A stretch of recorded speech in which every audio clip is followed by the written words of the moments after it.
रायरेश्वर ते प्रतापगड अशी गडकोट मोहीम नुकतीच पार पडली आहे. या मोहिमेमध्ये भाग घेणाऱ्या सर्वांना हिंदवी सेनेचा भाग मानला जातो. या मोहिमेमध्ये विविध वाद्ये शस्त्रास्त्रे घेऊन ही मंडळी गडकोट मोहीम करतात.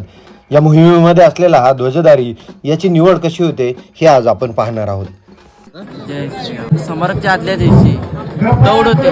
त्या दौडमध्ये ज्याचा पहिला नंबर येईल त्याला पुढच्या वर्षी ध्वज घेण्याचा मान भेटतो. शिवनेरी ते भीमाशंकरची दौड होती.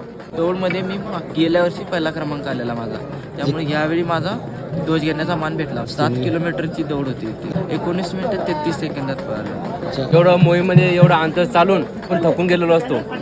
तो प्रवास करून सकाळी 5 वाजता उठावं लागतं, नाही तर दौड काढण्यात येते 5-7 किलोमीटरची. त्यांच्यामध्ये पहिलं यावं लागतं, तेव्हा तो मान भेटतो ध्वजाचा. चला, तुम्हाला मोहिमेला शुभेच्छा आणि असाच परत एकदा तुम्हाला मान मोहिमेसाठी मिळत राहो अशी सदिच्छा. जय श्रीराम. जय श्री